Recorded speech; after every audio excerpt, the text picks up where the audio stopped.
play of the game from way down. True, silence. Rainer getting absolutely A team wipe. The living bomb's going. Oh my goodness, the ring. Bob Stastinko gonna find Rainer.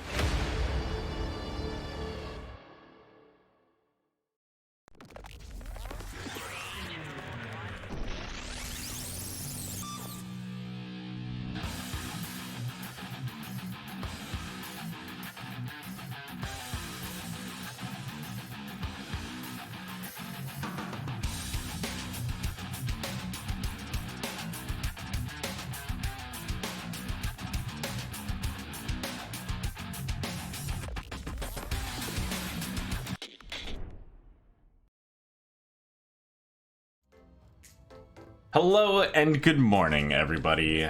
Welcome to the Nexus Gaming series, and we're gonna do pretty much, most likely, the earliest game in NGS history.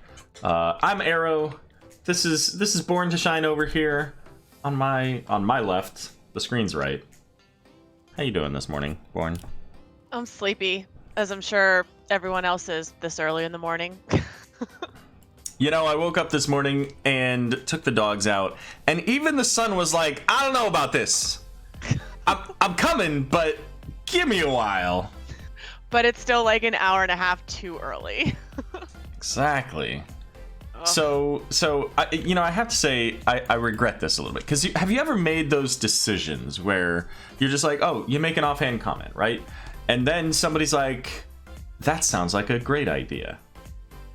And this whole idea, as far as I'm aware at least, I don't want to take 100% credit for this because I only created the seed, spawned out of Season 6, right? Season 6 when Valkymer and Counterpick Stupid really wanted to scrim against Regen Red. And I said, we're not going to play at midnight. It doesn't make sense. We're not staying up that late. It would be like us asking you to play at 4 o'clock in the morning. Yeah. And here we are. Took them 2 seasons to get enough people crazy enough to get up at 4 o'clock in the morning or 7 o'clock on the East Coast. So, yeah. So, I guess that means as the seasons go on, NGS is just getting slowly more insane, maybe? Quite possibly. So, I mean, yeah, no, go ahead. I'll say I'm insane for agreeing to cast this, I think. And it was one of those things for me where I was like, yeah, I'll agree. Like, you know, I thought it was like a joke. I didn't realize the history behind it. So I was like, oh, this will never happen. Like, we're just joking about playing at 7 in the morning. I mean, until yesterday night, I also assumed that this was not happening. Well, thanks for being here with me.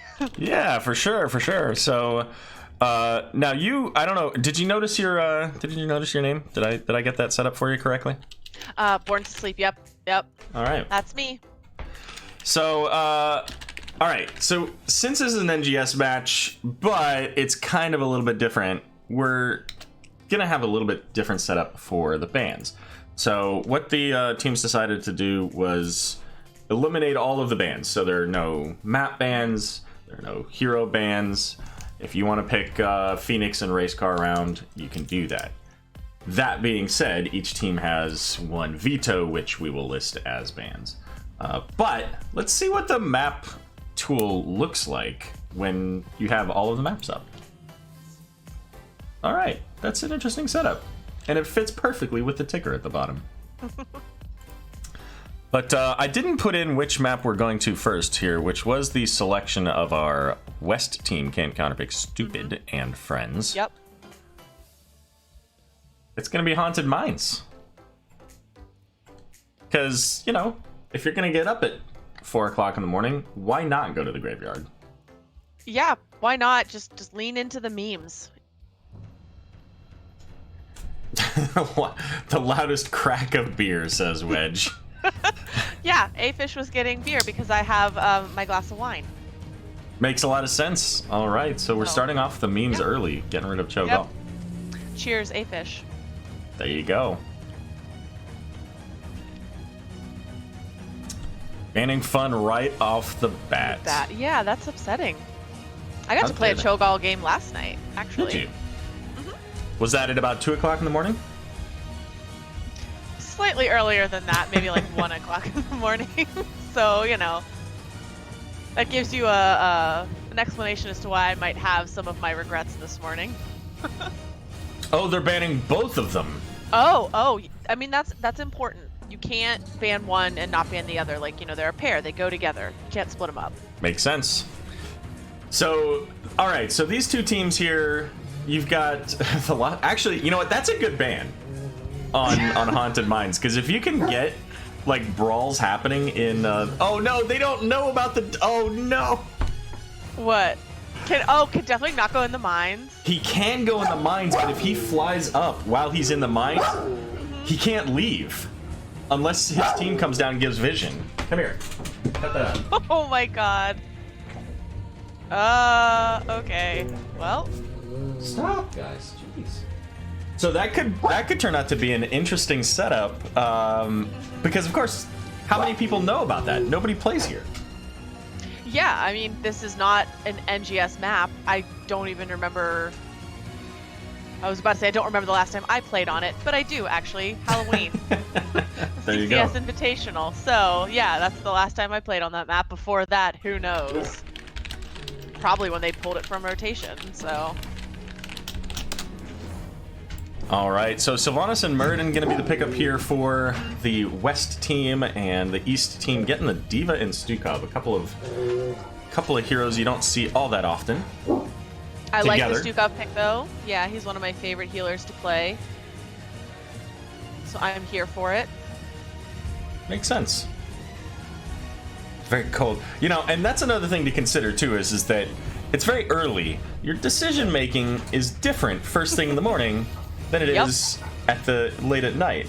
Also, these players' reactions may not quite be the same as normal. So, you know, maybe Diva takes the big nuke, and CCS is just still rubbing the sleep out of their eyes, don't realize it, and they get a 5-man team wipe from a massive explosion.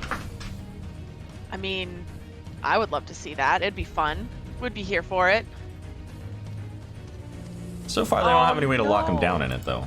I know, I was waiting for it.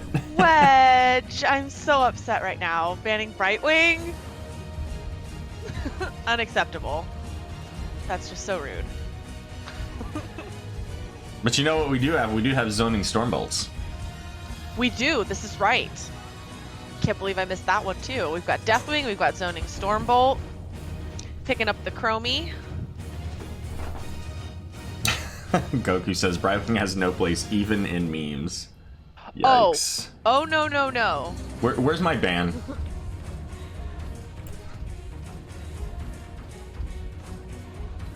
So what do you think I don't even, like, I feel like I should just toss a coin that's 88 sided to see what they're gonna pick next.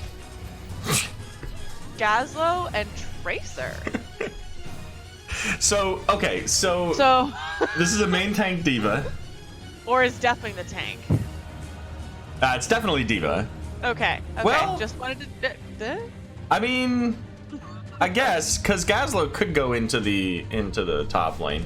Gazlo could also just be the mines clearing. Oh, I haven't been putting the names in. Ah, they stole away the Tassadar so that Durotan's couch can't pick that up. I mean, they couldn't anyway. That was the last pick, so they were already of set. Course. But, I mean, maybe Tassadar's there just to taunt Tracer, like, haha, I can't shield you, but I will shield my teammate from you. You know what? This might be a Force Wall game. Ooh, Force Wall. Like, think about that in the mines. Mm-hmm. And Deathwing can't get past a Force Wall either, so... Ooh, okay, yeah. There's the potential there for some interesting plays. You know, the other thing, too, is if you go into auto attacks for Tassadar can do a pretty significant amount of damage to Deathwing. Because he gets that % damage at level 16. Oh. It's going to take a long time. So. Yeah, it's going to take a long time, but it could happen. You know, they're just a late game comp. Gotta let them scale a little bit.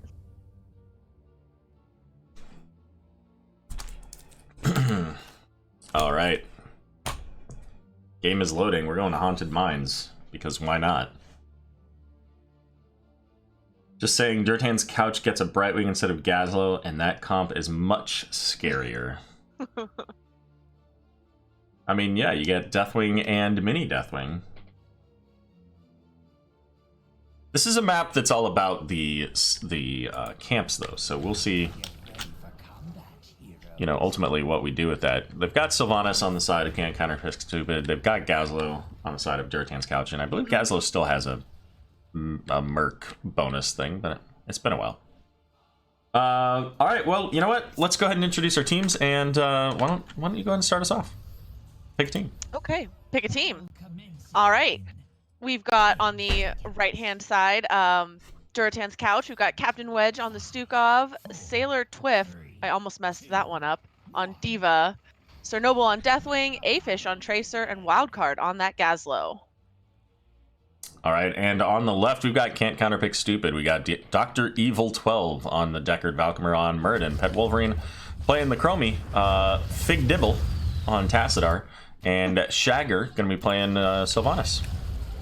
And we did see a brief taunt there from the Diva solo lane, by the way, which, of all of the heroes that I thought might go to the solo lane, Diva was probably second to last. And it just confirms my earlier statement that main tank Deathwing has arrived in the Nexus. Yeah, apparently. So main tank Deathwing taking Draconic Might has the protect every once in a while, which is good because he's not getting any healing. Oh. Where even is Sylvanas? Dead. Sylvanas dead because and it Diva was traded. Yep. That took me a second too. Yep. All right. So trading deaths in the top lane. Awesome.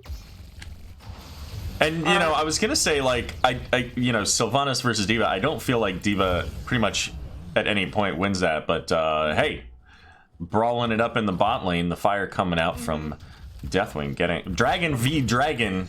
I was just gonna say that was some dragon on dragon murder. There you go. Just scouting that camp, trying to see if anyone's working on that yet. But they're over here. It looks like Durotan's couch is over here on their siege camp. Yep, Gazlo.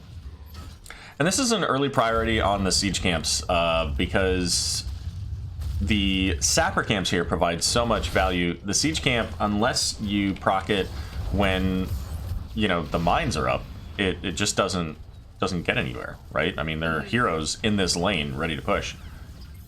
Gazlo coming up to help with this siege camp top lane. Sailor Twift, no, walking into the sapper bomb.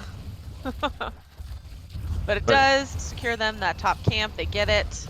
And it looks like, oh, CCS pushing in on that bottom one, but all of a sudden the arrival of Deathwing, they're getting pushed off. Stolen. Valkymer jumping into the into the enclosed area there, and then realizing, wait, there's no way out of this unless I go exactly where I just was. But you know what? It was quite the juke. The team walked away, so yeah. I guess it works. I mean, I don't blame him. Don't even see this map a whole lot, so maybe not quite as familiar with the terrain. Gazlo getting stunned. That was not a zoning Stormbolt. That was a stunning Stormbolt that time. You know, that's one of those examples where Muradin was likely throwing that... no, not quite enough. Yeah. Likely throwing that Stormbolt out to zone, but, I mean, again, it's 4:10 in the morning, and sometimes you go to do something and miss. Yep. So he just happened to get a stun off there. But Gazlo able to walk away. And speaking of Gazlo, as expected, Gazlo running into the mines. I want to see Deathwing go down in here. I want them to learn about this. You want them to learn. I'm not gonna lie, I briefly thought about putting something in chat, and then I was like, you know, we'll see how this goes. Yeah, exactly. Doesn't look like Durotan's couch right now, aside from Gazlo, has any interest in going down there. You know, they're still keeping pressure on that lane. Oh, Diva, proving me wrong, has now gone down into the mines as well. Still no one from DCS, though. Well, waiting on that. Yeah, there's a reason that this map does not see any play. And that's because of the fact that really the golems are not that big of a deal. Now that being said, Muradin here getting a lot of damage from the Tracer. Yeah. The Deathwing with Cataclysm too. Especially this early in the game, the golems are a little weak. It's almost like that early game Immortal on BOE. Not the strongest, and a lot of teams just choose to kind of ignore it almost. I warned them beforehand, by the way, about the... Oh, Goku! You've ruined the entire game. Boo. We were going to have fun. Now, Tracer might be able to pick up the Tassadar here. And doesn't have Dimensional Shift, so Tassadar eventually just falls. Tassadar does go down. Not a whole lot of kills so far in this game, 3-1, as CCS still pretty much ignoring the mines, instead electing to come in and get the siege camp here. Now, yeah, Gazlo getting a little aggressive, going over to the CCS side of the map to get some more of those skulls. Tracer getting the kill onto Sylvanas, big kill there, but I'm a little surprised that we don't see Merc Queen, given how important the camps are on this map. I would have thought that Merc Queen would have been the pick. Huh. Interesting. That would have been my choice, I think. Yeah, I mean, the siege camps, or the Sapper camps rather, are 2.5 minutes. Siege camps, I believe, are about the same, and once again, Muradin getting just pressured by Tracer? What world am I living in that is even a statement to be made? Oh no, Afish looks like he might be in trouble. And that was a Stormbolt to the face. Yes, that was very much a Stormbolt to the face. That was not a zoning Stormbolt that time. Deathwing coming in, looking for the damage here onto Valkymer. This is a 4v2, and it's just Deathwing and Stukov. This is the reality of main tank Deathwing. Exactly. So it is interesting here. So we see in the mines turrets all over the place here, and that's because, of course, Gazlo took the level 4 to increase the duration of his turrets. He's actually going to be done with that quest here in just a second. One more auto attack will do it. And now Wildcard trying to set up for the boss kill, basically, but taking a lot of damage to do it. Yeah, and as of right now, Durotan's couch has all of the skulls, so it doesn't look like he's quite gonna maybe. Yeah, and that's the thing about if you're gonna try to solo a boss as Gazlo, like you have to set your there you go. First of all, you want to get that Robo Goblin. Another kill on the Tracer. Poor Afish. Sailor Twift might make it out. Holy cow, I'm amazed that just worked. And gets a boatload of damage on a Chromie. Might get the kill. Yeah, that's the revenge kill for Chromie getting Tracer getting off that taunt before Sailor Twift goes down as well. But Durotan's couch getting the first fort of the game so far here. Deathwing's gonna fly up. But what I was talking about here with Gazlo is like if you're gonna solo a boss, like Robo Goblin makes it a lot easier. But you have to position your turrets appropriately. They don't necessarily have to be in a triangle by any means, but they need to be positioned so that they're not next to each other, so that they don't get the extra roots. Gazlo's gonna pay for this with his life. He is. That was Haymaker, Playmaker. Now, Dr. Evil's gonna screw this up. But, you know, if you already have no skulls, and there's a skull left on the map, just let it go.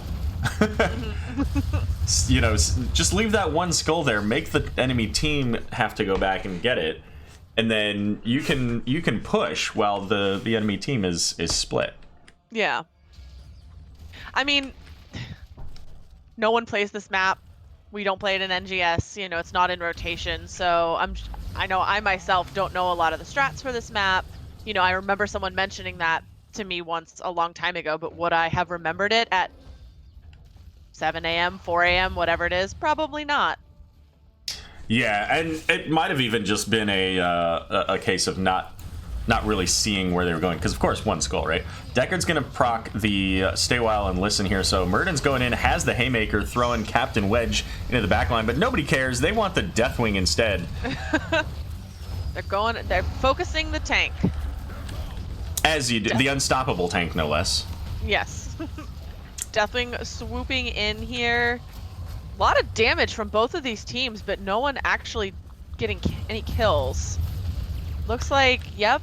Oh, Chromie's just about toast. everyone's gonna make it out of there. With that Grave Golem pushing in, Bot Fort, excuse me, was already gone, so it's able to push in and start getting some damage in on that keep. The Force Wall, you were right, coming out from Tassadar there. Knocking Diva back again here. And Oh you my know, gosh. so you see how much damage like the golem does in the bot lane here for Durotan's Couch. With them picking up that fort early, they're able to get the keep. Yeah. And they've almost got top fort as well. That one only has a little bit of health left on it. Valkymer jumping in, trying to get the lockdown on Wedge and Afish, but Tracer able to turn that around, throw the bomb on Muradin, and kill him instead. Show him to jump into the middle. No doubt. Tracer has been all over Muradin's backside this entire game, and it feels awkward, gotta say. That said, in the top lane here, it is that fort that goes down, but take a look at how much damage Durotan's Couch took. With absolutely nobody to defend, they took half a tower. That's the difference between a max Skull Golem and basically a no Skull Golem, because with each 10 skulls up until a max of 60, the golems become more powerful. You saw the difference in size there. They have more health, they have more auto attack damage, but on this camp, there's the shove back onto... I don't even know how that got knocked back. Oh, it was a haymaker. Oh man, that's hilarious. Oh my gosh, there's just... So, still no deaths on either side there, even though Deckard, I want to call this out, did get a pretty big stay a while and listen there on the camp. But everybody's still alive and well, maybe not functioning, but alive. I know I'm not functioning this early in the morning. You know, I think, in all seriousness, I think that haymaker, oh, we might see Tracer going down with another Stormbolt. Oh, Afish. Just drink some more beer. It's okay. It'll help you wake up. Exactly. It'll improve your reflexes. Yeah. So what I was going to say is that stay while was fantastic, but I think that the haymaker onto the what's it called? The mech explosion forced the rest of Can't Counterpick Stupid to have to move away. Because it was right up in their face at that point. Yeah. Kime, that's correct. 61 to 100 gives you absolutely no value, but what it does do is it prevents your opponents from getting any value. So they get a lesser golem. Deathwing using Cataclysm to get out, might be able to make it out, but just kidding, Force Wall. But you know what? It's not going to matter. Yeah, that slow doesn't work on him. But Captain Wedge, however, is going to fall. Poor Wedge. Oh, and Diva goes down as well. Afish making it out. Just barely. Taking a little bit of chromie damage there. Oh, man.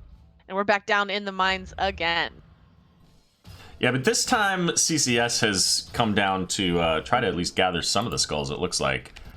Or maybe not. Okay. Yep. All right. They're just gonna... they kind of have to go back. Durotan's Couch threatening to push in on their core. Gazlo down there just doing Gazlo things, collecting the rest of those skulls. Distracting... Wow. His team distracts them on the surface. Yeah, and they paid for it with one hero's life, but once again, Deathwing making it out with a couple hundred hit points. I would say though that was the save definitely by Wedge there with the massive shove. was a good save because he can't heal Deathwing. I was sitting here thinking to myself, oh my god, throw a heal on him quick, and then I remembered can't do that. So I think the massive shove was the right play there.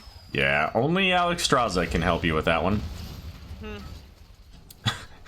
Diva hit her boosters, and I thought for a second that maybe the game had lagged a little bit because she was moving so quickly. I was like, oh, Wait. did it just rubber band? Yeah. And this is going to be a 100 skull golem for Durotan's couch. So none going over to the side of can't counterpick stupid. It is going in the top lane, so there is a keep for CCS to defend it here. But again, I mean, the tower's already at half health there. We'll see how far it's able to get. Yeah. Because again, this is 100 skulls, and it's not the beginning of the game anymore, so it's going to be a little stronger. Yeah, let's actually compare these. So the 100 skull golem, 793, and 167 damage out of the no skulls. Oh. It's also 11,000 hit points as compared to 52,000 hit points, almost 53. So, Oh, yeah, wow. big difference there. Big Huge difference. Yeah. I mean, that's literally the difference between a boss and like a full camp. Oh, another big stay a while and listen from Deckard. Whole team was sleeping, and looks like Wedge unfortunately has died. He was the first one to go down, followed by Deathwing. There goes the tank. Valkyrie getting a actual Stormbolt off on the Tracer, not a zoning Stormbolt. Yeah, that's at least 3 this game, and you know, I think given Valkymer's performance, maybe he starts seeing if he can't get teams to agree to play at 4 o'clock in the morning. Yeah, trying to get those morning Stormbolts to the face. For sure. Now the keep does survive here, and 4 heroes down. Hanging on with about a third of its health there. So, but there's a siege camp pushing in bot here that CCS is going to have to look out for. I actually do wonder how much. Oh darn! I was gonna say, how much health do these siege minions have? 4,200. Yeah, so almost the same as that golem had if you combine the 2 of them. Also, yeah, they're all called siege camps. Like, come on, guys. Why are they both called siege camps? You can't do that. Yeah, I know. All right, Deathwing on the point is going to secure it. Stay a while and listen, putting both Tracer and Stukov to sleep. And with that setup, Chromie saying, hey, I got some Dragon's Breath for you. I got some follow-up for that sleep. Wedge, Wow. that was a quality nap. Tracer almost recalled right into that route there. Was just barely able to get out. Oh, Sailor Twift not gonna make it. Dropping that bomb, but could not avoid the Stormbolt. Yeah, and she did use that torpedo dash there at 16, giving her a little bit of mobility, but it wasn't quite enough. Project Symbiote and Zelda Canadian, welcome. Clearly, Canadians also have crazy hours watching this early morning stream. We've I mean, currently who does got quite a few early morning people with us here watching the stream. And the Pin Man now as well. Couple of follows onto the Nexus Gaming series. Appreciate you guys stopping by and giving us a reason to do this. Shout out to Pin Man. We got to play earlier in NGS. Ooh, another sleep going off onto Gazlo there, followed up once again by the Chromie Sand. Uh-oh, he's here! But there's no reason for him to fly! He probably doesn't even have the... Yeah. He doesn't have the cooldown for another 5 seconds, so he's gonna exit. Yeah. But we did get to see Deathwing go into the mines. It did happen. Sailor Twift getting just destroyed, though. Oh, no. Ugh. Once again, a dead diva. And with level 20 now, we've got this epic force wall. Yeah, The Haymaker definitely onto Stukov. getting a little stuck there. Roots Yeah. and stuff might not work on him, but he's big enough that if you put a wall in his way, he's gonna get bodied. Well, and this siege camp here is gonna go right at the fort. That's another aspect of this map is kind of like Sky Temple, when you pick up the siege camp, it goes straight to the fort. It doesn't care about the wall. It doesn't care about towers. It's right on the fort. Doesn't care about going into the lane and attacking your minions. Yep. Direct at damage. At least the aggressive ones. So Gazlo once again in the mines now. This time, if they can pick up this golem, it goes straight to core because it does switch each time. It alternates. CCS pushing in though, trying to get a little bit of damage, maybe pick up a keep for themselves. I don't know that they're going to be able to do this though. Deathwing is back up, pushing them out, and it looks like, yeah, they are choosing to back out there in bot lane. They did get their first structure of the game. And that's, 18, 19 minutes into the game. Feels good. Sometimes you're just a late game comp. You gotta wait till you start scaling. I've been there. All right. Well, it looks like CCS is now heading down to pick up some skulls, and this is a good play for them because this golem. Oh, never mind. This golem's in top lane, and check it out. There's a lot of pressure in top lane. Yeah. I was just gonna say we might see them push that down. But still, to prevent Durotan's Couch from getting another golem, even that could be another super strong golem, could be helpful. Another big sleep from Deckard there, catching a few people out. The massive shove from Stukov. Diva Bomb not really getting any damage off on anyone there. Another force wall coming out. Oh, blocking in Wedge and Diva. Oh my gosh, the walls. Well, a triple kill out of CCS here may yet be more as both Deathwing and Gazlo rushing away. Gazlo making it out with that extra speed from Robo-Goblin. Oh gosh. It is definitely too early for this. I was just sitting here watching all those walls, could not even process anything. Was just like, walls. There's a lot of them. Oof. Yeah, I mean, it's a 3-second cooldown with a 2-second duration, if I remember correctly. Yeah. Is it? That was Yeah. crazy. And the range is increased. It's doubled, so... Yep. That said, we've got a core call coming from CCS. There's still 20 seconds until Diva's up. 15 seconds now for Stukov. Sent Tassadar back to deal with the pressure on their own core while they try and push in, but it looks like Deathwing is swooping in. Oh, Deckard kind of getting stuck here, but he's able to pick up some potions, it looks like. Stun coming out, though.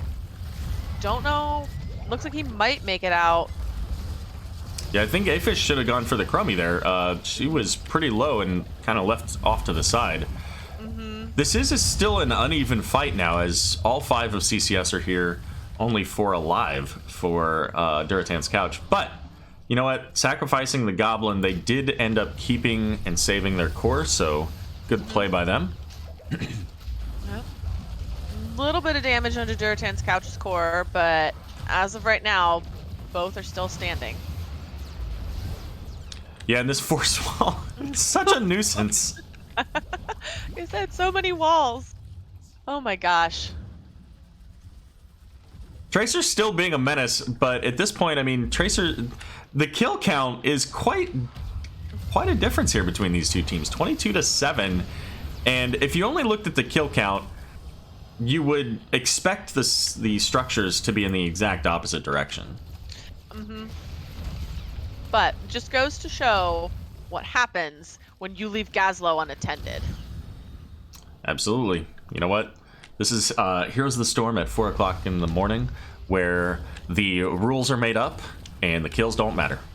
Yep. I mean, clearly, we're playing Haunted Mines, so rules and order and regulations have been thrown out the window. Well, there was the rewind coming out from Murden here. Quite a bit of siege value from the side of Durotan's Couch. Afish having to zip around that wall, has almost no health, getting the healing from Stukov. And Deathwing looking for the Cataclysm. There was a big silence coming out too from the Sylvanas, forcing at least 3 members of the Couch staff to back out until it wore off. These force walls, though, always right in the middle of all the action, causing problems. Causing problems for Durotan's Couch, that is. There have been 1 or 2 that have caused awkwardness for CCS. Diva getting double stunned there, dropping out of the mech, which was slept, and then and then also Baby D.Va getting a quick sleep in there as well, but able to get out just barely. Yeah, no deaths on either side from that exchange. Still a couple skulls left down there. It looks like we've got like 2 skull camps and still the main big guy left. But as of right now, Durotan's couch has the majority of those skulls. And I mean, they can be patient with that. I mean, even if they don't get all of the skulls, if they just get most of the skulls, they're in great shape. Yep. Saber D.Va, Twift aim. Oh my god! Oh my gosh! That was pew pew pew value if I've ever seen it. Yeah. Made it out, and now they're the ones flipping around, putting the pressure on CCS. Deckard and Tassadar are both dead, but it looks like the other members will make it out alive. Oh my gosh. Tracer's kind of low here. Little low. Does D.Va have a mech available? Not yet. No, so like, yeah, they gotta be careful. They're a little squishy. So this is perfect. I was gonna say this might seem controversial, but if I'm Durotan's couch, I almost would have just said screw it. Let's just go get the boss, because it goes into core anyway. It would have been a huge boost, and then you're not running the risk of Chromie with those piercing sands just obliterating your team. We already saw Tracer almost fall. Wedge and Chernobyl both are very low here, but they are going to be able to get the kill onto Sylvanas and ultimately successfully defeat the core. That was about what I expected from a 7 a.m. match. There was a little bit of... We had some of the memes with Haunted Mines. We had craziness. We saw some good team fights. Nice job on both of these teams. But in the end, even with more kills on the side of CCS, could not overcome the power of main tank Deathwing and his Gazlowe buddy. And don't forget about those nukes, those D.Va bombs that went deep into the back line of CCS, sometimes with the assistance of Muradin. I didn't see as many zoning Stormbolts as I thought I was going to see, which is a little disappointing, I'm not going to lie. There were a lot of Stormbolts to the face instead, so clearly these early mornings are working for Valkymer. So just looking real quick here, I wanted to take a look and see, you know, if any of these heroes, or the spicier heroes, the D.Va, the Gazlowe, I guess those are really the only ones that you don't see often. I wanted to see if either of those had been played in an NGS match, at least in this season, and I don't see it.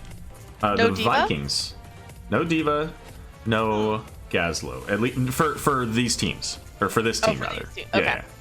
Yeah. That being said, the Lost Vikings have been played. It was just once. All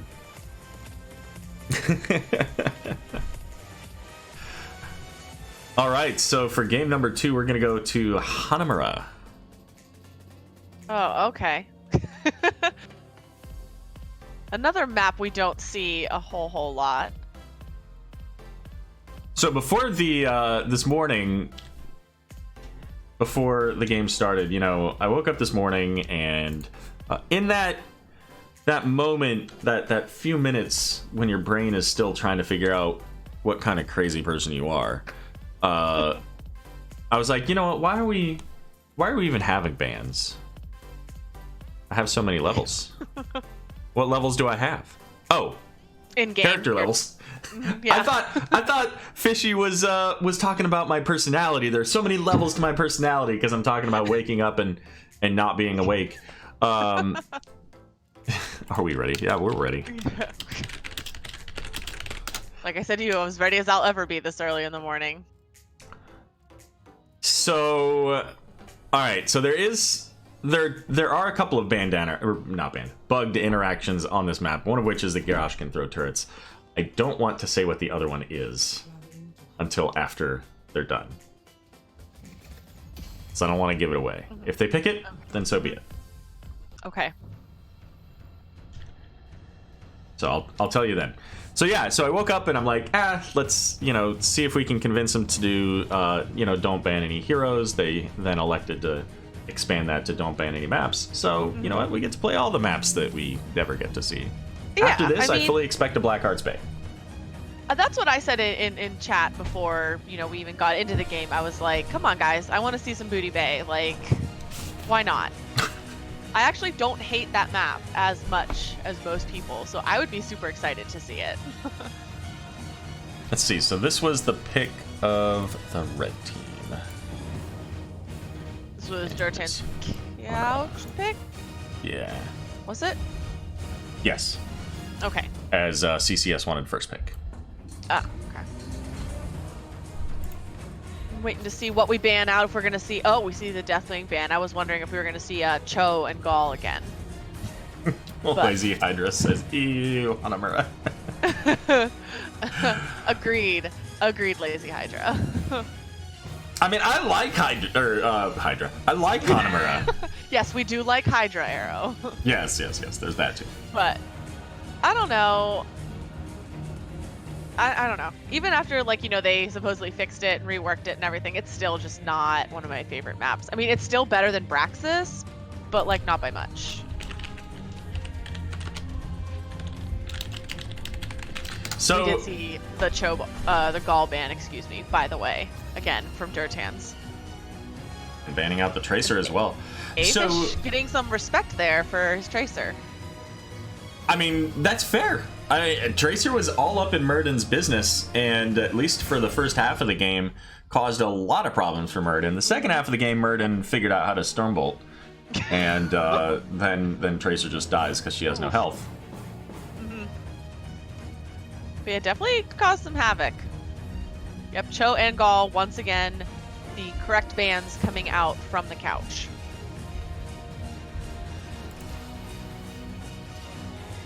Garrosh gonna be the first pick.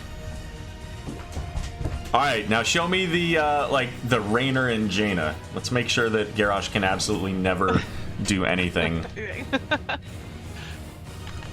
Ooh, Uther. First pick Uther. I wonder if we're gonna see now. Sir Noble was on the Deathwing last game and main tanked as Deathwing, so I wonder if this is going to be a main tank Uther game.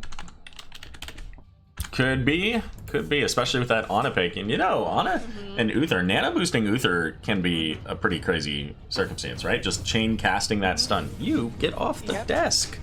And also giving him more mana, because that's one of the big issues with playing Uther is, I mean, at least when I play Uther, I never have mana. So, definitely helpful. And Ana's a great pick into the Garrosh as well, because it means that he can't get the Bloodthirst for his healing. Alex Raza won't be able to Lifebinder. Yep. A well-timed healing or heal debuff grenade can wreck all of that. Even on Rainer with his self-heal, if that grenade goes out, he could find himself in a bit of a sticky situation. So, Zelda Canadian asks, did the Res nerf make Oriole fall out of the top spots? The answer to that question kind of depends. She's still really strong. Resurrect is still a really solid ultimate. Better than it was. Better than what it was originally, yeah, absolutely. Yeah. But she's not always banned at this point. First pick, first ban material anymore, I think is how I would... I mean, I still see her picked pretty much first almost all the time. Oh, really? I haven't seen that as much. I don't see people banning her anymore, really. Or I shouldn't say first. Usually she's in the 1-2, because there's another priority on the 1, but then the 1-2 on the other side will pick her up. So she's still a very high priority.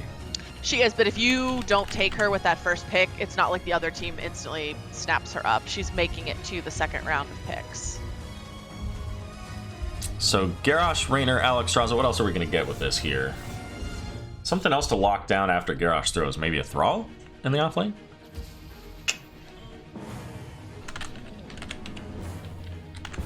Sometimes I feel like I know what I'm talking about. Thrall, Kel'Thuzad, and what are we going to see? We are going to see the Tassadar Vala this time. They're going to be playing together. Instead of Tassadar Tracer. Oh, Karazim. Oh, Oh, wow. That is a lot of supports. I mean, that's essentially a quad support comp for the Vala. Yep. If Vala ever dies, like... They're doing something wrong. I feel like Afish...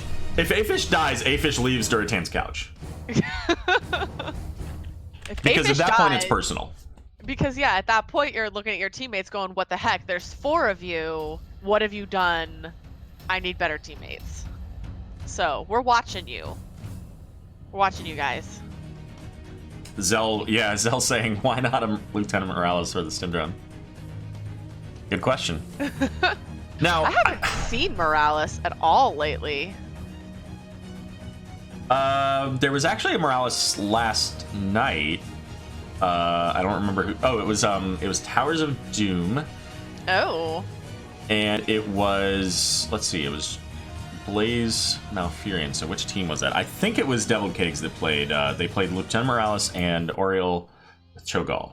I think it was them. It might have been the other match. I don't remember. Mm-hmm. Okay. Interesting. This is what happens when you cast too much. You don't. I saw the hero. I just don't remember who played it. All right. Well, let's go ahead and get our teams introduced. Take it away. Okay.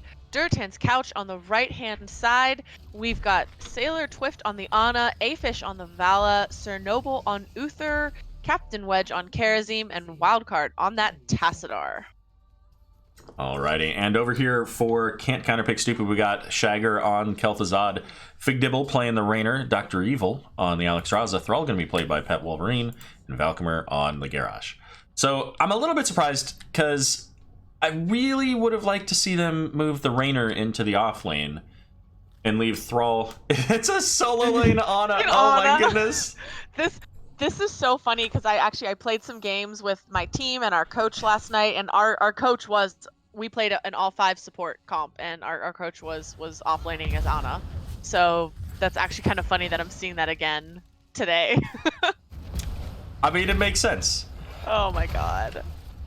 I mean, as long as she can get those self heals off and just kind of hang back and play it safe, it's not the worst thing ever. So we do have a toy train out here. Karazim's air ally is no longer banned. So the only interaction on this map that potentially is banned is the Garrosh throwing turrets. That being said, the other interaction is that Garrosh can throw Samurai. Oh, well, we have no bans in this 7 a.m.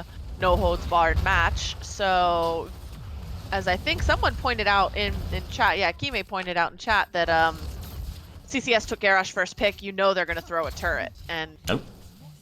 I hope to see that. Uther going to be first blood. Yeah, I want to see him throw the Samurai too. Like, let's get some spice up in here. I don't know that I've ever actually seen anyone do that. Like, I know it's a bug, but I don't know that I've ever seen it in a match that I've played. So, like, I'm kind of excited. Like, I want to see him just chuck that thing.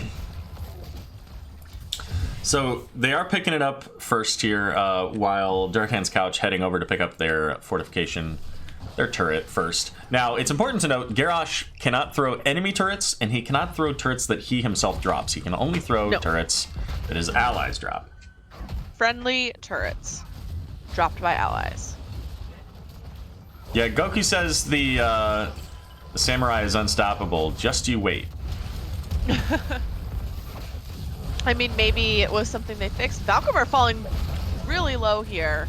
Alex Draza popping Dragon Queen, trying to get those big heals out, and it looks like for now, Garrosh is safe, but they're chasing down Uther again. Is he gonna make it out? Yeah, he does manage to get away. And that Samurai does get cleared. Yeah, so, you know, Goku saying that the Samurai is unstoppable. That is an accurate statement. However, Garrosh doesn't care about rules. They don't exist. Garrosh can even throw the marker for the Towers of Doom portals. So there you go. Doesn't change anything, but he can do it. So I think, you know, once again, I think that I would rather see this Rainer up in the top lane. I think that Rainer would do a better job against the solo lane Ana than Thrall. And Ana's just stacking up 66 stacks already on Vampire Grounds. Oof. Yeah, the... Ooh, getting that sleep off. That Wolverine is falling low up there. Yeah, like Raynor would have the range advantage over Ana, so she's not going to get the stacks. Has decent healing, self-healing here. Garrosh going to throw Captain Wedge, getting him very low. The turret was dropped, so they're not able to pick that up. But Kel'Thuzad getting a big chain. That's going to give him now 15 stacks and the Glacial Spike. Valkymer making it out with just a tiny sliver of health there. Ooh. And it looks like almost. Couch almost able to push that. Oh no! 19 Luther. health. Oh my god, that stressed me out to watch. Raynor was so close to getting that kill, but oh my god, just couldn't quite get it. But yeah, they were, as I started to say, they were able to push in to get that first objective, but luckily for CCS, the first one isn't too strong. They don't take too much damage. They still have all their structures.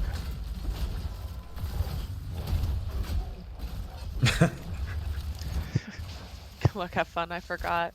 83 stacks now for Vampiric rounds here. Oh. This is just absolutely insane. By the way, Solo lane Ana. Turret just left alone down here. Nobody bothered to pick it up. Oh, just hanging out. There we go. Gets picked up. So they still haven't sent Raynor to the top. They sent Alex Raza to heal Thrall. I feel like that's the backwards play. Like, just bring Thrall down. It gets you a root for the Garrosh throw, which means you can actually get kills then. And Raynor just does better. Yeah.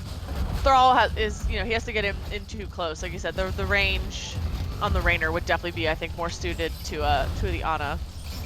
There's the ally throw. Taking quite a bit of damage there. Yeah, Kel'Thuzad getting a couple more stacks. 21 out of 30, so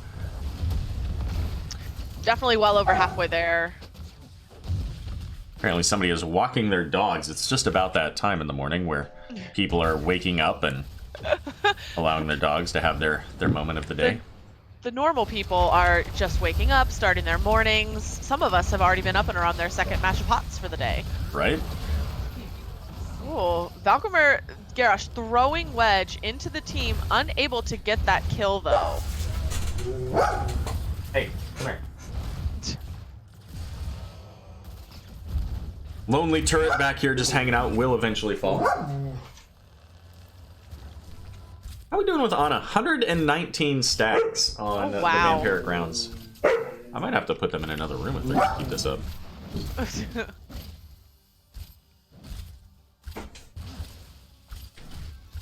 So what do you think, how high do you think Ana can get those stacks? I'm gonna go with, we'll get spicy here. I'm gonna go with 300 by the end of the game. Oh, another force wall game here, and that is gonna cause the Alexstrasza's death. Oh, stuns, locking down the Garrosh, followed up by the Kerosene punching. Another force wall. Oh my gosh. Raynor dies as well. We've seen some great force walls, but the chains coming out from Kel'Thuzad. Oh. Uther just gonna barely make it out of there alive. Oh. But not Kel'Thuzad. Nope. He almost got the kills onto Durotan's couch. Couldn't finish him, and it paid for that with his life. Oh my gosh. All right, so now we got a healer battle up in the top lane. And wait, what? I thought we were done bottom lane. Vala's not, as Garrosh gonna throw Vala and the force wall, keeping Garrosh from going in, but also keeping Vala from coming out. Yep. Oh, there you go. You got the rotation from Thrall, and ultimately they do eventually get the Ana kill. And we're at 157. Thrall. You know, if this game gets to level 20, we might see, we could see like 500. Oh my goodness, Cleansing Flame interrupted. And that's a dead Alexstrasza. That is the worst feeling as an Alexstrasza, let me tell you. Ooh. The root coming out onto Uther though, he falls again. But he's able to hang around for a little bit, healing up his teammates. So the rest of them can make it out of there alive. His sacrifice was not in vain. he says, sometimes the light at the end of the tunnel is a train. Well, confirmed. Sir Noble pulling a train at 8 o'clock in the morning. Mm-hmm. That was a wine moment, wasn't it? Maybe. I could tell. All right, well, with the Decimate here slowing down the team, Alexstrasza popping off Cleansing Flame, but CCS not going to continue there. They are, however, going to push back the cart. And yep. I was going to say this at the beginning of the game, you know, Haunted Mines and Hanamura, two very similar maps in that the objective is okay, it does do value, but the camps are what really make this work. Yes, and camps are important on both of those maps. That's why you need to draft a good camp taker and camp clearer whenever you play. They give a lot of XP, I know for sure, on this map. I'm not sure what the XP looks like on Haunted Mines, but... Oh. Big Sundering from Thrall there. But he's fallen kind of low, has to back out. Valkymer as well. Vala does die. There are 4 healers on your team. Vala, no. Yeah, so she was... but I gotta say, that wasn't the healer's fault. Oh. That was 100% Vala being by herself, going 1v1, or trying to at least. And you can't have that with this. Now, I mean... maybe the healers should have been closer. I don't know. If you're not 1v1ing as Vala, are you even playing the game? Valkymer getting stunned. Does look like he's going to be able to walk away. The power of Garrosh. Yeah, and keep in mind too, Garrosh, the lower his health, the more a Bloodthirst heals him. So, also his armor increases over time. So, it's not easy, especially with the damage coming out from Durotan's couch. They have a lot of little bits of damage until Vala's back. Yeah. CCS choosing to go and take their turret while they're up there taking their samurai. So that's 2 turrets now. Both turrets, rather, I should say, on the map that CCS got for themselves. I only see that they have one, so they must have used the other one earlier. Mm-hmm. They did, but both turret camps are blue, so Durotan's has been going into this round of objective with no items, no turrets. They do have a samurai, and this is a great place for it. 7-sided going to bring Alexstrasza down very low, so her healing is effectively neutered here. Once again, the stun interrupting Cleansing Flame, but Uther's going to fall for that one. Yep, he went a little too deep on that one, paid for it with his life. You know, backing out with his team to heal them up, but now the balance has shifted in favor of CCS. It's a 4v5. I don't know that I would have stuck around for this camp if I were Durotan's couch. Yeah. Oh, getting pulled into that Kel'Thuzad route. Karazim does die. Tassadar falling awfully low. Yep. Afish having to run away because he's the only one left. All the healers are dead. Yeah, it's not easy to 1v5 as Vala. No. Let's see, what did she go 13? Spell shield. Okay. No, I'm sorry, that's Uther. She went Tempered by Discipline, so she's gonna get that auto attack. Gloom. Gloom is the spell shield here. Yeah. So Tempered by Discipline, so additional heals because 4 healers. Wasn't quite enough, but I guess like in a situation like that when all 4 of your healers are dead, it's good to be able to get yourself some more healing. Well, the self-sustain adding on top of it all really is going to make, you know, Vala just that much more present. The spell power, you know, would be nice to have, but I think, you know, you've got shields from Tassadar, you got armor from Uther. In theory, your team should be able to help to mitigate some of those big bursts from Kel'Thuzad.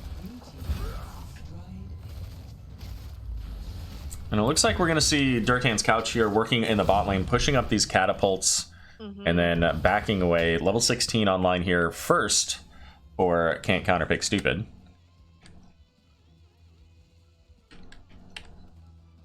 Yeah, they're actually ahead on structures here as well. CCS, you mean? CCS, yes. Sorry. Can you tell I'm not awake yet? That it's rather early. It's really easy to fall into like neutral pronouns when you're talking about the teams, because you just assume everybody's following your line of thinking, right? Yeah, like clearly everybody must be, you know, in my head. Right. But, oh, once again, CCS taking the turret away from Durotan's couch. They now have 2 of them to put down in this fight. Alexstrasza does get the cleansing flame off. She is up in the air. Uther dies once more. And it looks like Wedge and Wildcard getting chased out here. The zoning force wall, as I'm going to call it, saving both him and Karazim from dying with their teammates. Sailor Twift, ugh, so better be careful up there, but unfortunately also does not make it out alive. That is 3 for none in favor of CCS. Yeah, and Glacial Spike here from the Kel'Thuzad doing absolute work, getting the Vala. And you know what? It didn't matter that Ana was nearby to help out because the burst potential from Kel'Thuzad just absolutely massive. Really, yeah, and all that. I think the only way that Ana would have been able to keep Vala alive is if she had active reload there at 16, which is not what she took. She instead took concentrated arts. Oh, Wedge trying to take that camp. Not quite able to secure it. CCS able to come in and secure it for themselves. And that's the second time that Durotan's couch has started a camp, even did all the work on the first one. I didn't quite see if they did all the work on this one or not. And, you know, gave the XP over to CCS. Looks like we're going to see all 5 of the couch heading in looking for something. The Benevolence from Uther gets a big Divine Storm. Oh, wow, yeah. Just deleted Thrall. Yeah, Uther, Garrosh with the Decimates too coming in, but lots Uther of was reset in there time. falling real low. Vala really far forward when all the healers look like they're backing out. So we do have Manticore here from Vala as well. So, you know, at 20, I kind of wonder if we'll see the I think it's Farflight Quiver as her extra range. Yep. Or if she'll instead go into that auto attack haste, which I don't remember the name of it, which would just melt the Garrosh if she was able to basically just stand there and get that free haste. And get to him. So I mean, I don't think Farflight Quiver would be a bad choice either. The additional range could help out. Nice cleanser on the Vala, yeah. keeping her alive, but not enough. Blown up by Kel'Thuzad. All the healing in the world could not save her from that blow up. Durotan's better be careful here. Going in on that camp, they are down 1. All of CCS is there while Thrall's coming up. Yeah, I definitely don't think that would have been a fight that would have gone in their favor. But they're trying to take their samurai before CCS does. So another benefit here, level 16. I mentioned in the last game about the percentage damage that Tassadar can bring, but the other thing that Tassadar can bring at level 16 is this phase disruption. So 35% physical armor reduction when a hero's standing in that Psystorm. That's huge for Vala. Yeah. Sundering going out is going to hit Uther and Karazim. Getting the cleanse from Karazim, so Uther's going to be able to walk away, at least for a moment. And big sleep dart there from Ana, putting 3 to sleep. Yeah. They were able to walk out of there, just got to wait out the Hyperion from Raynor. They got to be careful, though. CCS has 20s. Looks like they're going in anyway for the engage. Big Divine Storm from Uther, Kel'Thuzad, and Garrosh both dying, dropping a turret in the process. Uther does pick it up, and ouch. Ouch is right. Uther's not done, gets the stun onto Thrall. Still pushing. Follow-up stun by the Vala. Wow. That level 16 from Tassadar is going to put in so much work. I mean, Karazim does a lot of auto attack damage. Uther does an okay amount, and of course Vala, you're super hyper carry at this point. So getting 1 stun and then dropping that Psystorm means that Vala just shreds face. Yeah. That was quite the turnaround. Like I said, I was getting ready to be like, I don't know, CCS has 20s, maybe they shouldn't put in here, but that was well played on the part of Durotan's couch. Well done. And CCS coming in with the classic 3v5. Oh. Gonna pay for it with Kel'Thuzad, and he doesn't have Phylactery. He just used it. Because he died in the team fight up in top lane, and then he used the Phylactery, I think, to come back right away. Only to die again unfortunately. So, all right, we do have the Ana getting that additional attack speed and range. So this is where Ana's stacks can get really high. I don't think we're going to get as high as 500. She slowed way down. Yeah. But Uther going to fall this time. He's going to return the turret to CCS delivered by Garrosh. Still an even fight, though, but Wedge has no mana on the Kerosene. Oh. Yeah, it looks like Tassadar does get caught out. Alexstrasza trying to get a little bit more damage in as the rest of Durotan's couch runs away, but they do manage to survive with the GG spray left in their wake.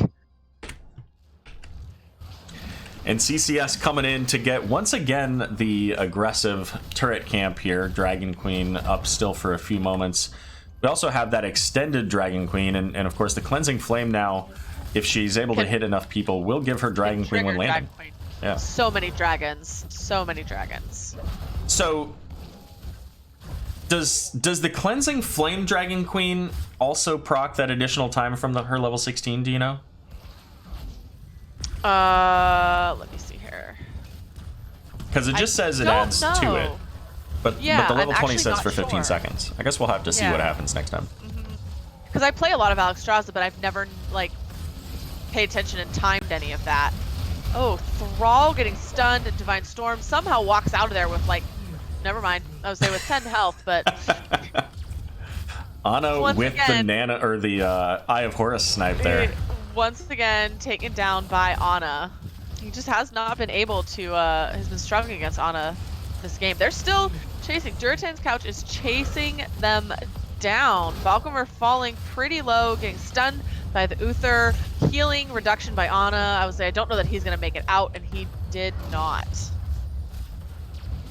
Yeah, Raynor knocking him back with that penetrating round is ultimately going to be able to make it out. Dr. Evil didn't get enough out of that Cleansing Flame to be able to proc Dragon Queen, so we don't have an answer to that question yet. Yeah, unfortunately, if you're using it, you know, to get out of a sticky situation, to run away as opposed to help out your teammates, you know, you're not going to get in the required hits to get that extra dragon. Yeah, so. Goku says the answer is no, and that's what I assume as well, because the 15 seconds is a set duration. But, I mean, there's enough about this game that doesn't work quite exactly as you expected. We've seen some crazy stuff, so I wasn't gonna say for sure no if I didn't know. So that said, given that Alexstrasza went into the Flame Buffet build, I'm kind of surprised she didn't take the level 20 upgrade. Everybody just wants to be a dragon more, you know, the lure of being able to be in dragon form more often sometimes is just too strong. So the kind of awkward little secret is that Flame Buffet at level 20, when she's in dragon form, reduces the cooldown. So if she's able to proc it off of multiple heroes, she can get that cooldown and go back into dragon form almost instantly. Is it? I haven't done the math, so I don't know, like... It depends on... Calculate, like, the rate, like, is it... Do you get more Dragon Queen time by proccing it with Cleansing Flame? I don't know. Well, Cleansing Flame is a long cooldown, right? Whereas if you take the Flame Buffet upgrade, it's literally every auto attack that you're applying Flame Buffet, and every time that you hit another hero, that's 5 seconds off because of your level 1 quest. So, you know, your cooldown, which is normally, what, 120 seconds or so for Dragon Queen? Mm-hmm. If you're in the middle of a heavy team fight, it's immediately back up. Mm-hmm. It's crazy. Yeah, Kime saying the level 20 upgrade is the whole point of the Flame Buffet build. Mm-hmm. So it's that explains just why I've disgusting. Never taken that, because I usually don't go Flame Buffet build. So. Yeah, right, exactly. Oh, the other thing is you get the self-healing too, so you're basically unkillable. But 7-sided is coming out. Big stun from the Uther as well. Yep. Valkymer throwing Captain Wedge into into the Kel'Thuzad stuff. Exactly. Yep. Shadow Fisher. There we go. Camp gonna be picked up by CCS, but they're paying for it. 4 heroes down. Thrall maybe the next target. Vol is trying to catch up and not quite able to get it. By the way, it was Farflight. Uh-huh. And I think we're gonna see Third Hand's Couch heading over to... They've got that Samurai pushing in top. They're gonna push in bot. Thrall's the only one left alive for at least the next 30 seconds, so I don't know that there's anything that CCS can do here to protect their core. Oh Thrall man. getting stuck in a force wall. So it turns out we were both incredibly overestimating the Ana stacks there. In fact, after level 20, Ana went from 187 stacks to 196 stacks, even with that increased auto attack speed and the range. Yeah, I guess I was thinking, you know, she was getting a lot early in the game, but that's because, you know, we were still in the laning phase. She was just hanging out there, you know. I didn't account for the fact that that was probably going to drop off later in game as teams are more moving around the map, getting camps, objective, that sort of thing. So I was about 100 off with my guesstimate. Yeah, I would have liked to have seen like 500. Just, you know, you get to the end of the game, you get level 20, you have that extra range and auto attack speed, and you just sit in the back, just full healing yourself with all those auto attacks. Yeah. But oh well. Less than 200. Clearly a novice at this game is Sailor Right. Twift. Oh my gosh. But you know what? That's all right. If you're Durotan's couch, you win the game, and Sailor Twift there, she's just gonna shake it off. I'm drinking wine for that one. I think you need to. That was bad. That's a wine moment. So we are going to round 3 for the fans, as Valkymer said, and 2-lane maps only. So we're going to Battlefield of Eternity, it looks like. And it looks like that was the selection of, I guess, CCS? Yes. That would have been their Hold pick. on. Yep. So do you think that they let the Cho'Gall through at this point? I mean, they should for the memes, Right? but I don't know. I don't know if they would rather meme by banning Cho and Gall or by letting him through. I think it would be. I'll make that suggestion that they should let Cho'Gall through. We'll see what happens. See if we actually get a Cho'Gall game.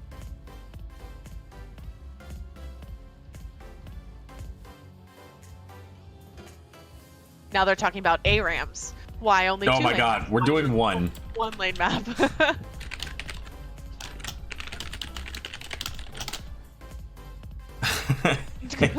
Hayfish trying to get in. Oh man. So Poor Afish. you had asked yesterday if I have to work. In the middle of that, I got my first text message saying, are you working today? When can I give you a call? Sorry, I'm playing video games right now. You can't call me. Exactly. Sorry, we're gonna have to. What are we doing? What are we? I think they wanted to do an ARAM. Oh, they vetoed it. Yeah, All right, I got well, the there you veto. go. Battlefield of Eternity. I think that's the first map to get vetoed, right? It is. Yep.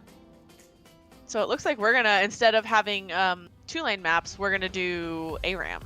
We're doing less than 3-lane maps. All right. Well, fair enough. Which I'll take this opportunity to plug the NGS ARAM tournament coming up here. NGS Spam, I believe it is called, and we're going to just play ARAMs the whole time in the off season. So if you like ARAMs, if you like memes, if you just want to have a good time, definitely sign yourself up or put together a team and come have fun with us. Well, I will be playing, by the way. So yeah, I'll be in that one too. oh, nice. Did you get your whole team in with you? Because like my team was super excited for ARAMs. Like I didn't have to go and put together a team of people ready for shenanigans with me. Like my team was there for it.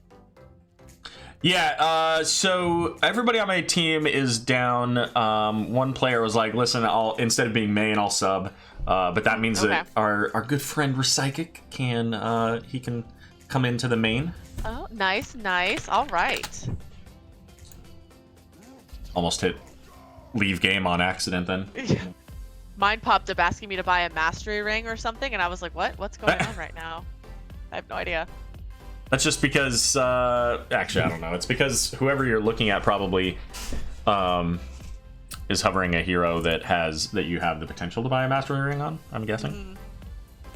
So I responded and I said, I'll be available later this morning around 11 if that works. And they said, okay, I tried then. What? Wait, what? Are we time traveling now? Like, it is too early for this. I can't. I can't figure out if they're trying to say, like, they tried at 11, that they didn't. Or if they're like, okay, well, I tried, and you weren't available at 8:03 in the morning, so I guess we're just done. Like, what the hell is this? I wish. Like, People. well, we're done. I'm not calling you anymore. I'd be like, all right, cool. Yeah, well, yeah, so you say that, but I'm on commission, so oh, okay, yeah, that changes yeah. things. So I do just a want little this bit. person to call me, just not right now. Maybe they meant they called you at 11 o'clock last night. Like, they tried at 11 o'clock last night, and you didn't answer. Possibly. So I'm not going to show the draft screen because I don't want to give the other team the opportunity to see what heroes are available. So we're going to wait until we get into the game.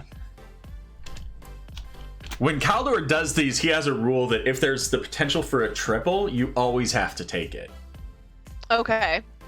I should have mentioned that here because that would have been hilarious. There's no option for that here right now. In fact, I don't even see any doubles, at least on the one I'm looking at. Are you on the blue team right with... now. Yeah, and I'm not seeing any. Oh, there's potential for a double right there. They took one of them. There's. I don't think we do. Nope. Yeah, CCS had the potential for a double Tychus. Okay. For a double. All right, here we go. All right. Well, you know what? There's no map available for. I guess I'm not really gonna type in the heroes on this. We'll just do intros. So, by all means, take. Oh God, go ahead. Oh, the memes are real.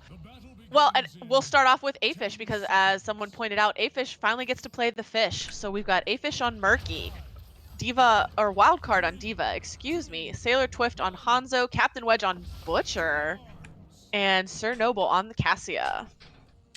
All right, that's for Durotan's Couch. And for Can't Counterpick Stupid here, we've got Valkymer playing Tychus Pet Wolverine on Dahaka, Dr. Evil playing the Stitches, Shagger on the Dahaka, I'm sorry, the Deathwing, and Fig Dibble on Asmodan. Those are some beefy boys over on the side of Can't Counterpick Stupid. Yeah, going into a Murky. Yep. I don't know. I think that CCS has a significant advantage here.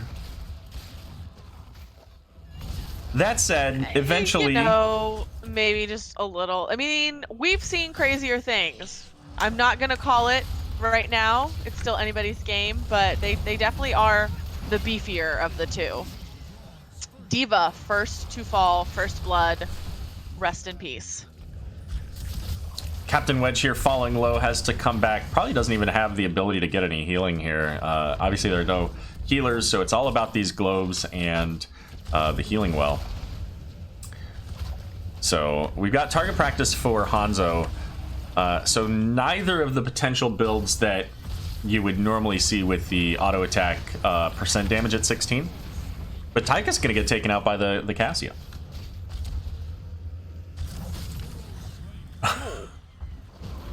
Hanzo goes down. Diva going in looking for the Deathwing, realizing very quickly that she can't really do anything to Deathwing. This maybe wasn't the best decision. Losing the mech in the process. So we could see... I'm trying to think of what options Durotan's Couch has here. I mean, Butcher getting stacked is probably the biggest, value play there for them, but... that's going to take a little while. Cassia, real low, gets hit by that Asmo globe. Makes it out alive, but like you said, this is all about the globes and the fountains. There's no healers right now, so... Just kind of has to hang out in back. Yeah, it looks like she got tapped, so... Butcher going in. And walking away. Yep, I was about to be like, and... Nope. Okay. Diva Bomb. Oh. Asmo sniping Murky there. So we do have Cassia going into Play to the Whale, which, you know, works really well with the Tychus. That does give her some extra regeneration. I'm a little bit surprised that we don't see the healing on blinds, just because of the fact that's, you know, the faster burst healing. Yeah. But we'll see how that turns out. I mean, this means that she can back away and still heal, as opposed to having to be, you know, if she gets low and dives in with that blind, she just dies to the Deathwing. Yeah. Oh. Poking out. Valkymer, better be careful on Tychus there. Oh, definitely coming in. Oh, nice hook out onto the Cassia. Oh, good that night. was a good hook. Yeah, perfectly picked target. Although Dahaka falling pretty low too, and he dies as well. Hanzo doing Hanzo things, casually jumping out of there, and then able to snipe the Tychus. Oh man, that was good. Oh, Ooh, getting hooked by the Stitches once again. The Stitches hooks have been on point, and then Dahaka getting the lick onto Diva, but at that point, both teams deciding to just kind of back out. There we go. Butcher charging in on Dahaka and not pulling out this time, but he is going to be able to walk away. Oh, Murky. Poor Murky. 23 stacks of meat for Butcher. Just not able to get the kills. Gosh, yeah. Are we charging Deathwing? I think that's what happened there. I think that was the thing. Yep. So, like you said, though, unfortunately, not able to get kills. Maybe on the Dahaka here, possibly, but Deathwing able to come in and kind of force everybody else out. Murky getting body blocked by all the big, thick boys. And he does die once again. And, you know, we mentioned about the hooks have been great, but, you know, this is a map that's very narrow, a lot of opportunity for hooks, for Molten Flame to get value in tight corridors. We do see the they actually do get the Deathwing, and I didn't even catch it. I just Speaking of assumed. tight corridors, he was stuck there kind of in that corridor, and Tychus' drill was down, and it was not working for him. It did not work out. Oh no, Tychus body blocked Deathwing.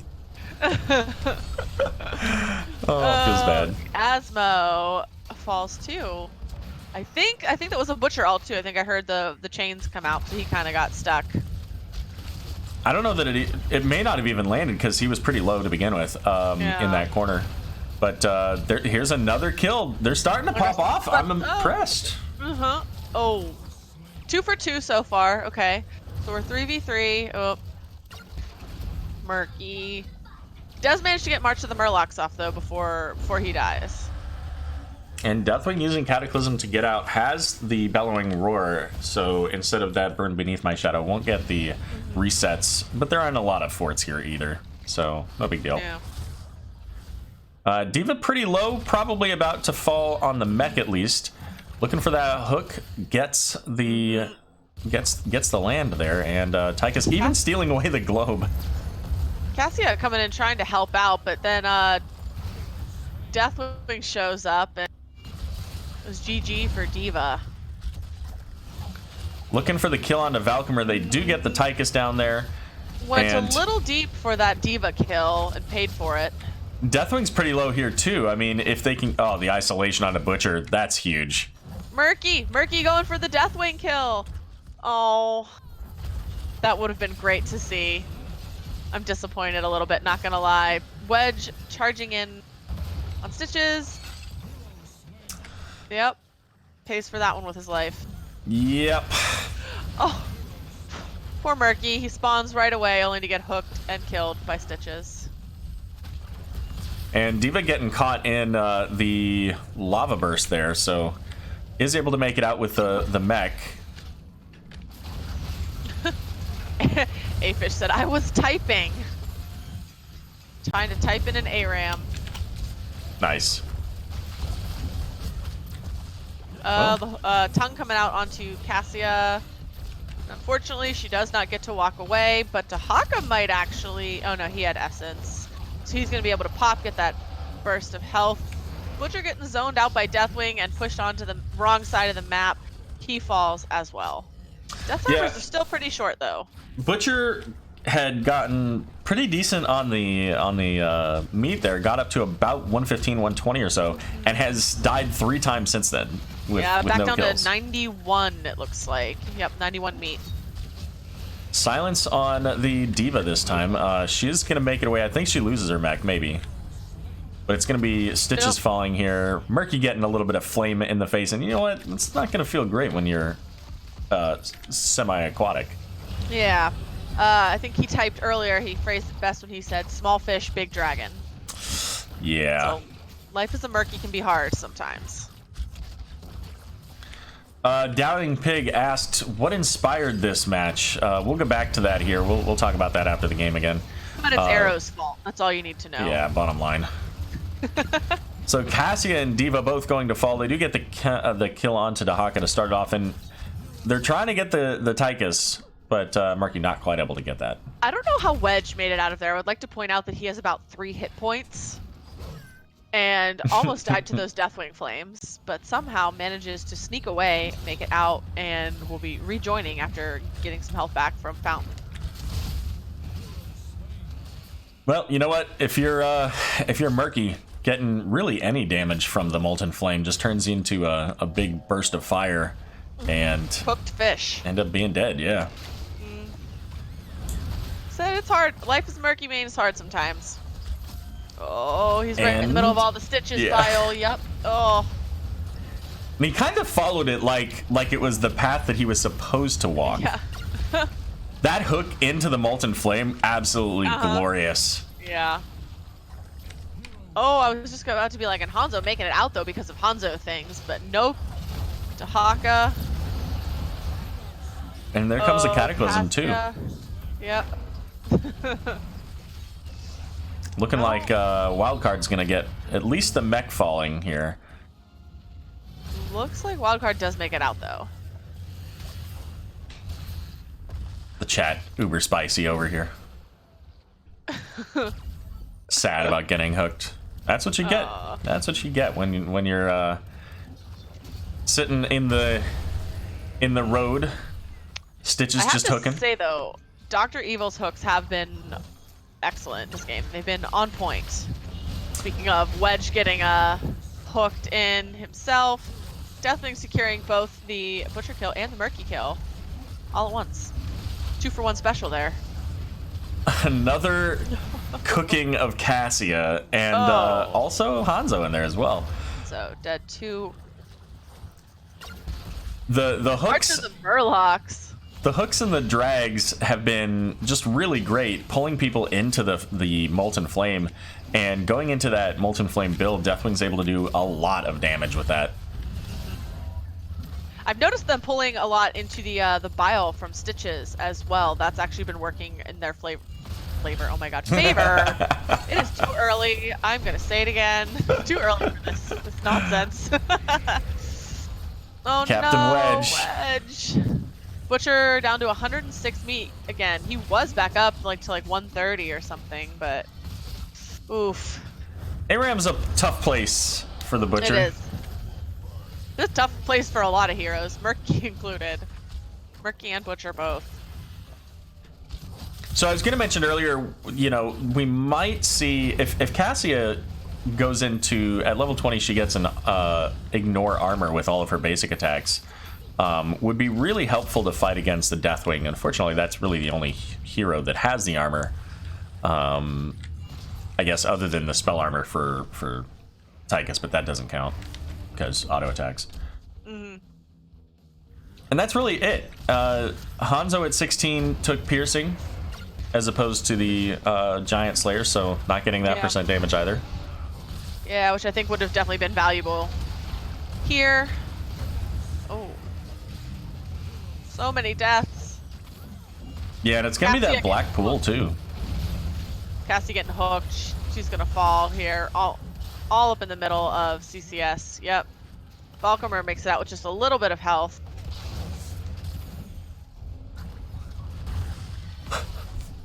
Murky trying to disguise his egg by having the 2 fake eggs there as well. Did end up getting the new egg placed just in time. The auto attack was on its way to destroy it. But Butcher gonna fall once again. Oh, and check that out. Butcher ass up in his I don't know, sumo wrestler thong. That's a great sight. Great. Yep, great mental image there. Oh, it wasn't mental for me at least. I missed it. I missed it. You're lucky. So, thank you for sharing Yeah. with me. Really appreciate that. Well, level 20s are now here for Durotan's couch. If they have a chance, it's got to be right now, because if they die here... I hope Murky took Endless Murlocs, because what else would you take at 20? No? No, he went full slime build, going for that 2-second cooldown reduction. Okay. Which is, makes sense. I just like Endless Murlocs for the memes. I'm here for the memes. Oh, we've got the big... Murlocs into the silence. Yep. Dahaka and definitely both falling. Oh, but Murky does die as well. Stitches is slowed. D.Va making it back into the mech, trying to follow up, maybe get that Stitches kill. I don't know if they're going to be able to, though. D.Va doesn't exactly put out a ton of damage, and Stitches healing is pretty crazy. Well, Wedge now able to heal himself up thanks to Fig Dibble there being on the wrong side of history. So some more meat for Butcher. I don't know if there's another set from the Tychus kill, but now we're going to see the Stitches falling. Yeah. So CCS kindly giving enough meat over to Butcher that one more kill, and he'll be able to... Oh, you know what? Actually, this wave will get him. He just needs some minions. Yeah, he's going to be fully stacked here in about 2 seconds. One more. He's going to get it off of Dahaka. He didn't want to. He didn't want it off of that catapult. He wanted the kill. Makes for a little bit more drama. Drama and flair. Yeah, Dowling Pig in chat says comeback time. All right, and this is the couch's moment. Yeah, and even though Deathwing has Unstoppable doesn't prevent you from just getting owned by a full Dragon Strike if you stand in it. Unstoppable means you can't be stopped, but unfortunately does not protect you from damage. So Cassie up to 61 out of 75 on Play of the Whale. Now the other aspect of that is that once you've completed it, you get a 10% bonus in health. Since she has not completed it yet, first of all, it means that Tychus isn't really attacking Cassia, which makes sense. But she doesn't get that bonus. So Stitch is being pushed back. Stitch is spreading that bile around. The silence coming out. Huge contagion. Just so much value out of that. Stitches is so low. Yep. D.Va able to finish off that kill. Oh, Wedge, though, I think was not able to get out of there alive. D.Va hopefully able to boost her way out. Hanzoing out. But now that is 2 deaths on the side of Durotan's couch, and CCS is up 1 hero. Maybe not for long. Tychus is likely about to fall, yeah. And that's the power of that level 20 for Murky, getting that 2-second slime. Able to get a lot of extra damage out of the level 4. I would say extra healing, but instead of taking the healing on ability damage, Murky actually went with the rejuvenating bubble, so getting 40% additional healing when he hits safety bubble. But Hazmat managing to somehow get the Hanzo from a mile away. Hanzo asking to be reported. Yeah. Report for feeding. Yep. Report for feeding in an ARAM. That was almost clutch between Pet Wolverine's drag and Stitch's hook. D.Va using that defense matrix to try to drop the damage from the beefy heroes around her. There's the Bellowing Roar, not able to secure the kill on the baby D.Va though, using that torpedo dash to get away. Just able to make it out, meet back up with her team. Butcher's a little low, gonna heal up somewhat off the Dahaka, able to secure that kill, but Deathwing's in deep. They're pushing. Oh, in March of the Murlocs. Oh my god. So many ults coming out. Asmodan left, or was on his way out of the Dragon Strike, thought better of it, and instead went back in. there was a lot going on there, you know. Hanzo following up getting that Deathwing kill. All right, so hashtag conspiracy theory. CCS was up to the core, and since has barely been able to get back to it here. Stitches rather being the first time that they've looked at it. I think these guys are just trying to play for level 30, see how many kills they can get, and just annoy the crap out of the casters. Trying to drag this out into a 40-minute ARAM.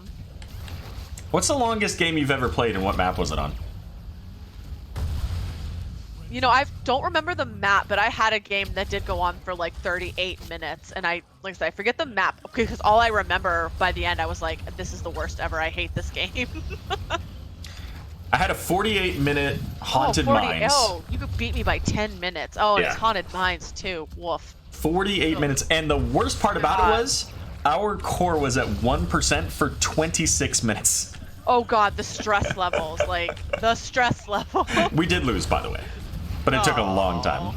It just, that's the worst. Drag coming out, pulling into the Cataclysm. Murky and Butcher both getting pretty low. But Asmodan gonna have the Ball Lightning. Unfortunately, I don't think the Ball Lightning got the kill.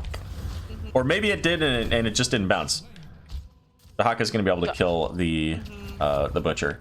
Because if it bounced and then she killed it some other way, then the Ball Lightning could have continued. She has permanent Ball Lightning, so Yeah. that could have turned into, you know, a lot more damage, potentially a couple more kills even. Durotan's couch is low. Oh, Hanzo, Murky hanging out in the back here, but Stitches looks like he's chasing down Cassia. And Diva out of the mech, just kind of hanging out. I think Cassia can get away with this. She did complete that play to the well, which is enough to keep her alive there. Yeah, she did. I didn't think Sir Noble even in chat. I did it. Yeah, the other thing is at level 7... Oh, spoke too soon. Oh no. Asmodan Globe. Rip. So the other thing I was going to say is that she did take at level 7, and I like this talent, War Traveler, increasing the movement speed while your avoidance is up, which is obviously when you're moving, so it just kind of works well together. Allows you to get out a lot of dangerous situations, but apparently not enough to get out of an Asmo Globe. I mean, was able to get away from the one hero, but you know, can't Cassia's always back. dodge all the Asmo stuff. Dallying Pig says his longest normal is 55 minutes. The Stitches hook from a mile and a half away. I thought I saw them casting Dragon Strike, but Hooks have been on point. There's the March of the Murlocs coming in, but Deathwing putting out the flames, trying to help save the team. but you're not really in a position to 1v5. Yep. Cataclysm once again coming out. Probably going to get the mech. At least trigger the emergency shielding. And Blackpool now. Asmodan will eventually kill this core even from that far away. If only using globes and the level 20 upgrade there, the Blackpool. So Durotan's couch is on a clock here. They definitely have to, they can't just afford to kind of hang back and just play defensively. They're going to have to go on the aggressive and at least get rid of the Asmodan, or otherwise he's just going to, like you said, whittle that core down. So we talked about the longest game. What? What was Cassia even doing? I didn't even see her there. I didn't either. I missed that. I was looking at something else. Oh, Diva. Oh my goodness. So what was the shortest game you ever played? Shortest game? I think it was... Yeah, I think this is a game right here. This probably might be. Yeah, unfortunately. I remember it was only like 7 minutes or something, and I want to say it was Cursed Hollow, but I feel like that's wrong. It's such a big map. It is, but it does lend itself to fast games if you can set up with the right comp. So it certainly could have been. It may have been, but yeah, it was only like 6 or 6.5 minutes or something like that. Stupid short. My fastest game was 2 minutes 38 seconds on Blackheart's Bay. Oh, black hearts. Oh my god. We never turned in. It was just simply we pushed down bot lane. We didn't have Sylvanas. That was the other thing. Like, it was amazing. Our push power was actually pretty garbage. But they had a Muradin who just didn't show up until we were done with their keep, and then it was too late. Too late for them. I know. Maybe he's even saying this in chat. I'm gonna have to check here, but no. Frank Sverder's Dallying Pig. They had a super short match, as well. Yeah, 2 minutes Season 2 NGS playoffs. Yup. But looks like maybe. Oh, Deathwing dies before the Cataclysm can go off. Oh my god, 7%. Yep. 2,500 health. So I mean, Tychus, I don't think he can take that out. If he had Odin, he could, but I don't think he can as is. I think he would just get destroyed. Probably. So he's, not that one. Wisely choosing to back out, wait for his team to come back up. You say wisely. I think he just wants the game to continue. Durotan's picking up some camps to take with them as they continue their assault on CCS. Pinman saying 6 minutes on Braxis. Yeah, I think I've seen a couple of games that were really short. Maybe not quite 6 minutes, but definitely off the first objective. It makes sense on Braxis because it's such a snowbally map. Like, it really is. Like, that doesn't surprise me one bit. Stitch is getting real low. D.Va does secure the kill. Unfortunately, the fish dies as well. And so does Butcher. Butcher going down. So 2 for 1.5. Yeah, Durotan's couch is really low here. They don't have a lot they can do about it, though. They don't have a well tap. They don't have. No, they're super there far are some forward. globes. And by that I mean, they're super advanced towards the other side of the map. There's not too much. All right, so Murky gonna fall again. Poor Murky. Although the keep here, CCS's keep is super duper low. Yeah, it's not easy for Durotan's couch to get siege damage done. They don't have a lot of siege in their heroes. And on top of that, Azmodan just one-shots the minion waves. But it doesn't matter if you come in and you get the team fights. Eventually, you win that. Tychus's drill going down. A-Fish gonna get eaten alive by the drill. Melted by the drill. So the question is, does Pet Wolverine get to the core? Oh my god. Gets one single auto attack on it. Oof. Used the burrow to dodge the charge instead of saving it for the silence. Oh, do they get the murky egg? They do. A-Fish now on the defense. No. Must run, but it's Azmodan falling next here. I think that Deathwing can. Yeah, especially if Cataclysm comes out. Here. Yeah, they're gonna. We not 30 yet. No. 3%, 2%, 1%. Oh, come on. Oh my god. How is Stitches not? There we go. There we go. Oh, I was like, how? He was waiting for the level 30. Oh my god. All right. Well, CCS managing to pick up a victory. Pick up a win. Yeah, in the ARAM there. I don't even know if it'll let me. Does it? I don't think you can see stats or anything at the end of ARAMs. Unfortunately. Yeah. No, I've got the stats. I just wasn't sure if it would let me give them the point or not because there wasn't a. Because maybe it's Brawl that you don't get to see the stats. Yeah. Maybe that's what I'm thinking of. Lost Caverns isn't on the map list for Soothsayer. I can't imagine why. Who knows? So you can't see the talents, but you can see the stats. So let's look at a couple of these numbers here. 200k siege damage coming out from Azmodan, with 160k siege damage from D.Va. A lot of damage coming from those mech explosions. Hanzo, the hero highlight. Damage. Yeah. Hero damage, yeah. 171,000. Deathwing 130,000. But take a look at that XP as well, and that comes with that siege damage. 44k from Azmodan. 58 kills on the side of Can't Counterpick Stupid. Yeah, just, you know what? 58 kills, just casual Monday morning. Casual Monday morning, 7 a.m. hots. You know, this is how they roll. Even earlier for them on the West Coast. Or later, right? I mean, at 4 a.m., they might have just stayed up. Yeah, at that point, yeah, you might as well. Oh my gosh. Definitely on the record books now as earliest NGS match ever played. Yeah. So ultimately, Durotan's couch, which I have as the... I got Durotan's couch behind you. It kind of, in a way, looks like you're sitting on the couch.